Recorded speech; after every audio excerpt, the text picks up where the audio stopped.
Ces guerres ont eu parfois la religion pour prétexte, mais elles n'ont jamais cessé d'être autre chose qu'une dispute pour accaparer les matières premières.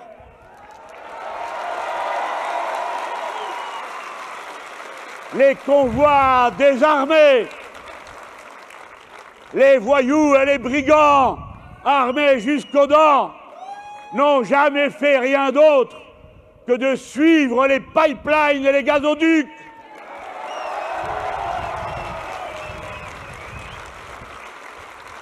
On a vu comment commencer avec ce prétexte au Moyen-Orient, en Irak et puis en Syrie.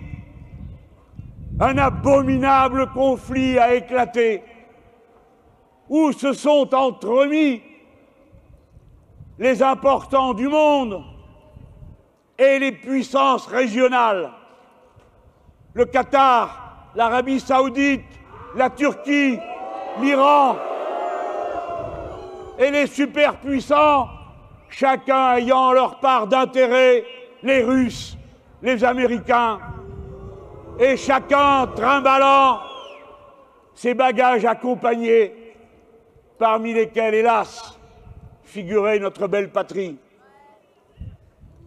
Dans cette tuerie au fond, nous tous qui avons refusé chaque jour de nous aligner et de choisir nos criminels préférés, nous tous, au fond, nous n'avons eu d'admiration que pour ceux qui nous ressemblaient le plus. Ces femmes kurdes à Kobané,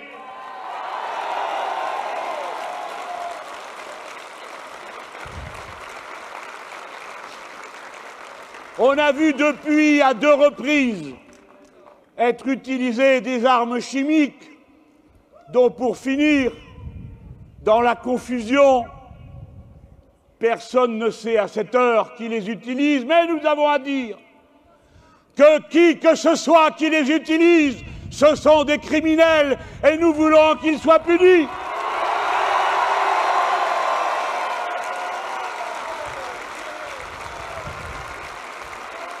La France, mieux qu'une autre, sait qu'elle ne veut pas des armes chimiques.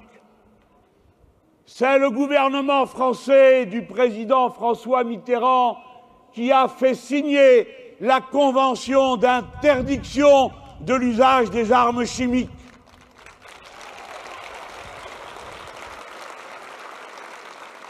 Et à cette heure, il faudrait faire les pressions qui s'imposent pour obliger toute cette zone et le reste du monde à être débarrassés définitivement des armes chimiques.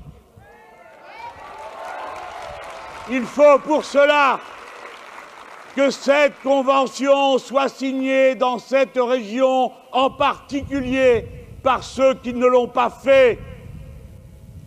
L'État d'Égypte, l'État d'Israël et le Soudan. Tous doivent comprendre que leur intérêt leur dicte de signer cette convention et de la mettre en application. Nous, les Français, non seulement nous relancerons les discussions pour que cette convention soit signée, mais pour que ceux qui l'ont signée l'appliquent et qu'on demande aux États-Unis d'Amérique que 30 ans après avoir signé, il est temps de détruire leur stock d'armes chimiques.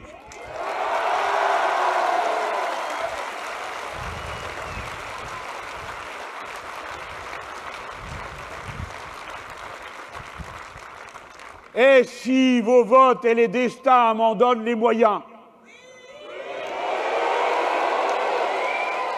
je reprendrai la discussion au point où elle a été abandonnée pour que disparaisse du monde la menace encore plus abominable des armes bactériologiques dont il faut exiger que partout elle soit détruite.